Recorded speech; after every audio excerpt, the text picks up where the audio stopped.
Hello, I'm Margaret Krantz, and I am the Senior Director of Career and Professional Development at the Levitt Career Center.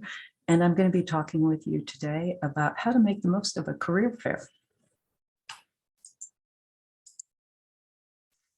First tip I have is that before you actually attend a fair, it's a good idea to figure out what you're hoping to accomplish by participating in one. There are a lot of great outcomes that can come from being a part of a career fair, and I've got some of those ideas here on the screen.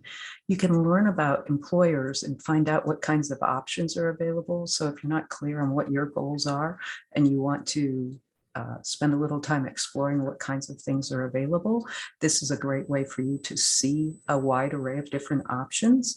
You can also find an actual job or internship through these events. People are doing hiring and they're trying to create a presence in the minds of students. You can get some practice interviewing so that when an opportunity arises that you're really interested in, you're already prepared. And a lot of opportunity to talk with employers. So that means that you can get some good polish through the event. You can also see what your competition looks like. You're going to have students from 14 other schools at our events. So it gives you a chance to see how you and your background, your attire compared to what your competition looks like.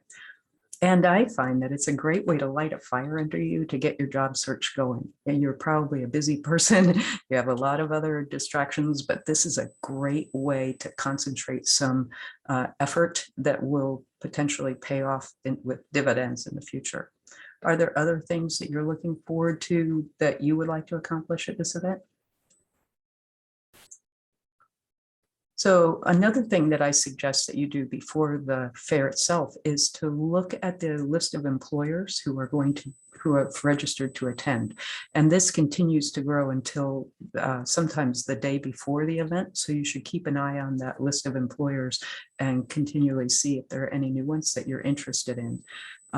What you will find is at the registration site, it's possible for you to filter based on what you are looking for, jobs or internships, a variety of different majors, or you could type in your own major if you prefer.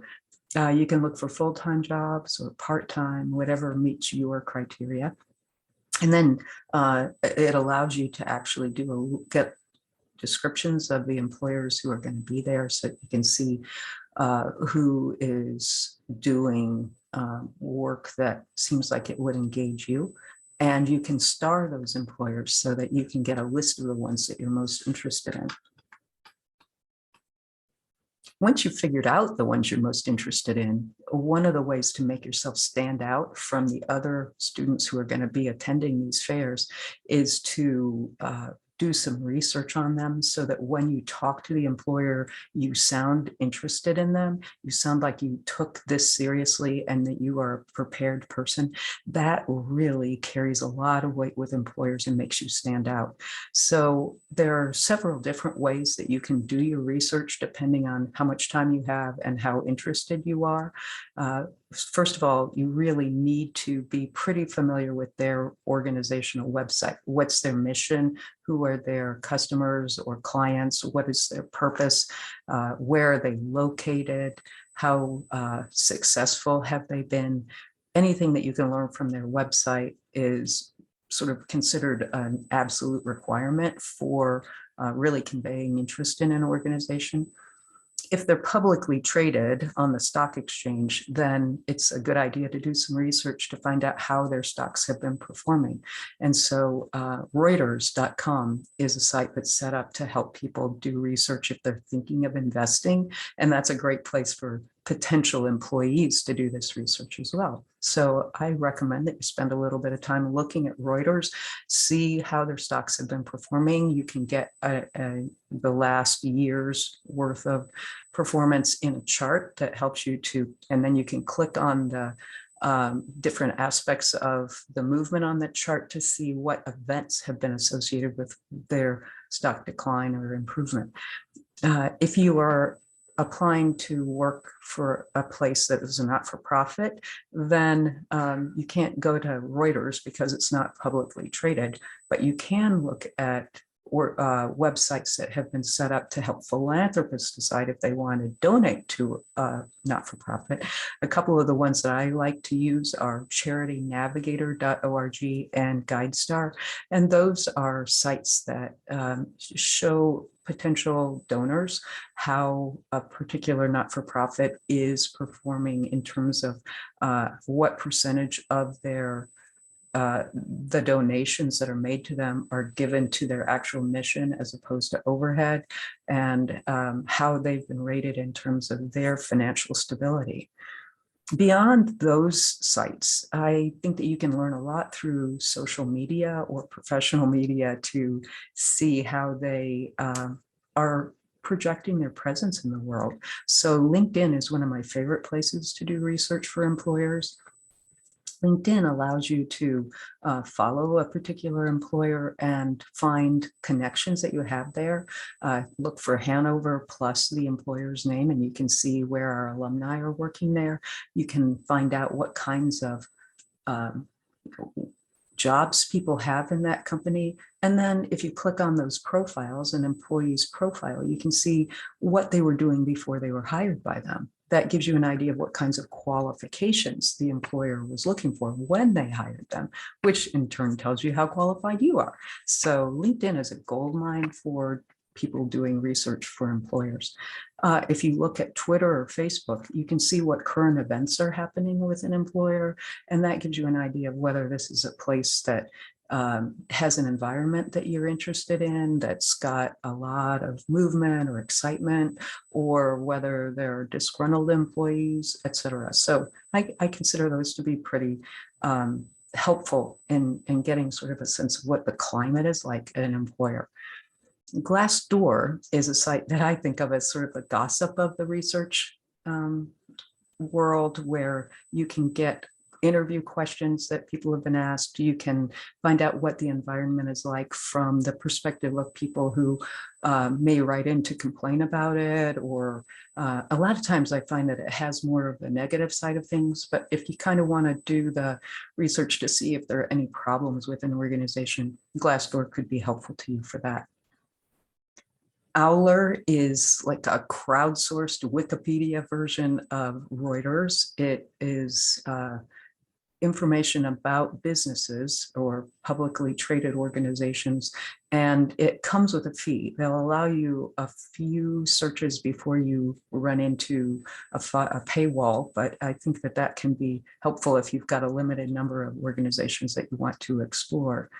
And we do have the wealth of the Duggan Library behind us. So EBSCOhost is a vast resource filing system that allows you to see whether the companies or organizations that you're interested in have been in the press recently. So it's worth, if you're being thorough about your research, it's worth checking EBSCOhost as well.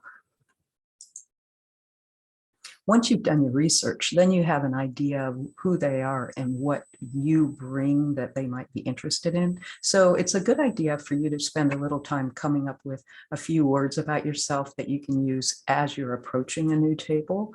It's called sometimes an elevator pitch or a 1-minute commercial, where you begin by giving your name, your major, your class year, the fact that you're at Hanover College, and then say, I'm really interested in pursuing a career in X finance, let's say, and then take out your resume and point out 3 or 4 points about yourself that you think the employer would be interested in based on the fact that you have skills that match what they're looking for.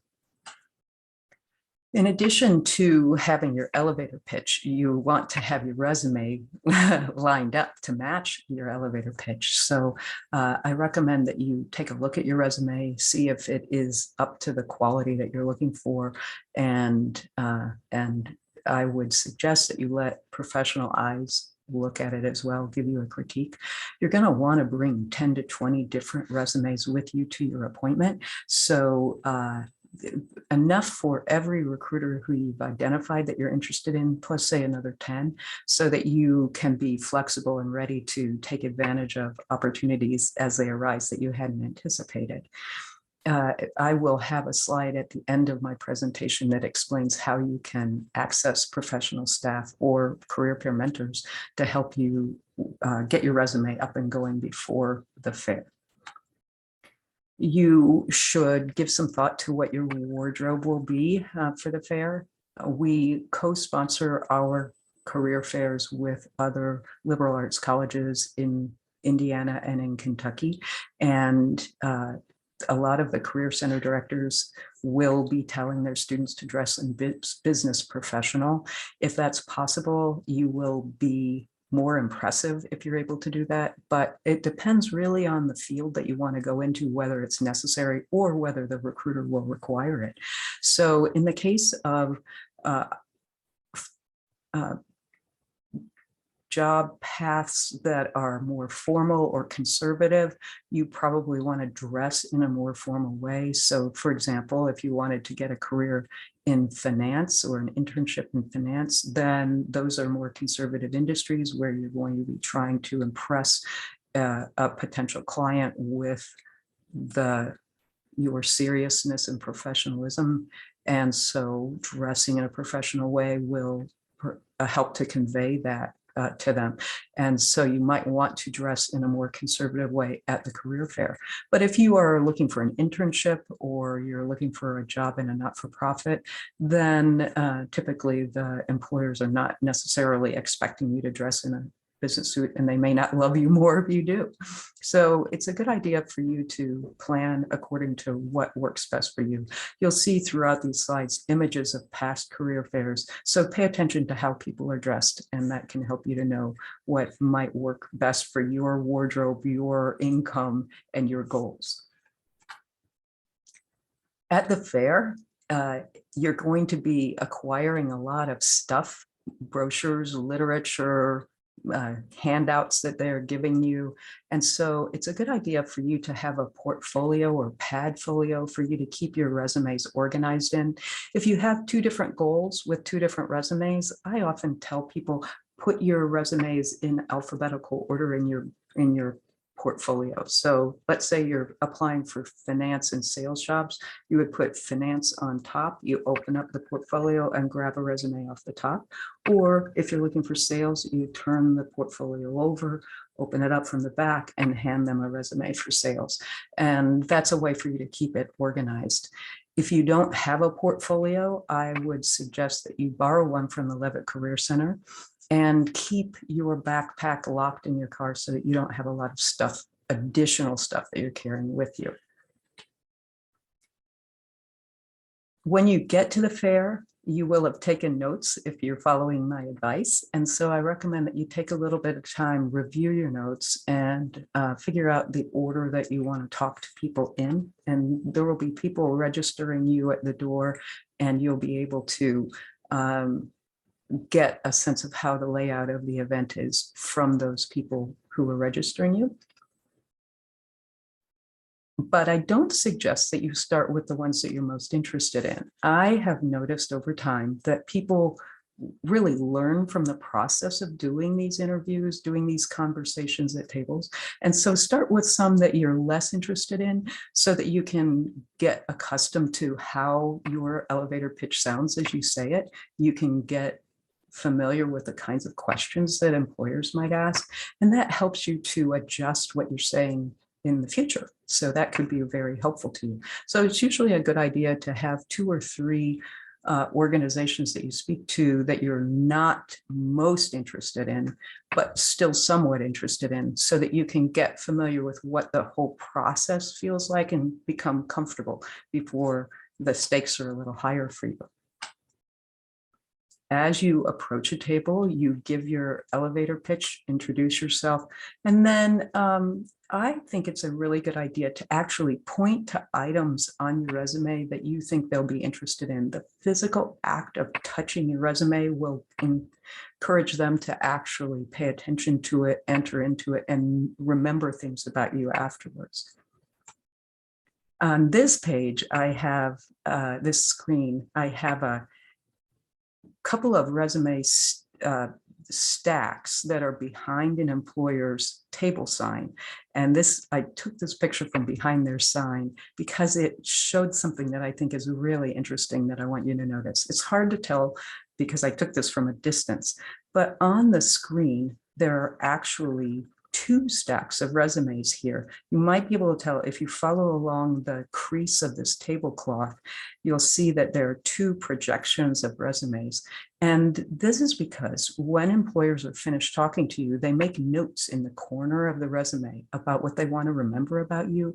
And they make a quick decision. Is this somebody I want to follow up with? Or is this somebody who was just fishing? They're not really interested and I'm not sure they're a match. So you want to, one of the ways that you can convey to them that you are interested and have them want to follow up with you is to tell them that you're interested and ask how to follow up. So ask for a business card, find out from them what it is that they're looking for in a qualified applicant, and then show them how you have those things. When you ask how to follow up, you'll be able to follow their advice, and that will help to get you into the system to progress beyond this conversation. And as I said a second ago, make sure that you tell them that you're interested. There are enough people talking to recruiters who haven't done the preparation, who are using them for practice, that they would like you to help them distinguish between the ones that you're just doing without really wanting to have it go beyond, or the ones you really hope will turn into something. Tell them if you're hoping that it will turn into something. Let them know about your enthusiasm. If you are interested after the fair, one of the most important things that you can do is to send them some kind of follow-up. You've asked them what they want you to do to follow up. Now do it. It's usually an email. It could be a call after a couple of weeks. Follow their advice and then make sure that when you follow it, when you send them an email, for example, that you have proofread it carefully.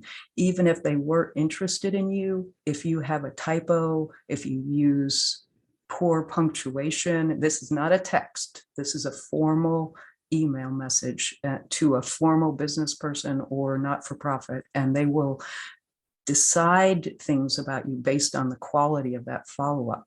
It can lessen their interest in you if you handle it poorly, or it could cement their interest in you if you handle it well. Try to do it within 48 hours. If you need help with any of these things that I've been telling you, you can reach Levitt Career Center staff by making an appointment through hanover.1220.com.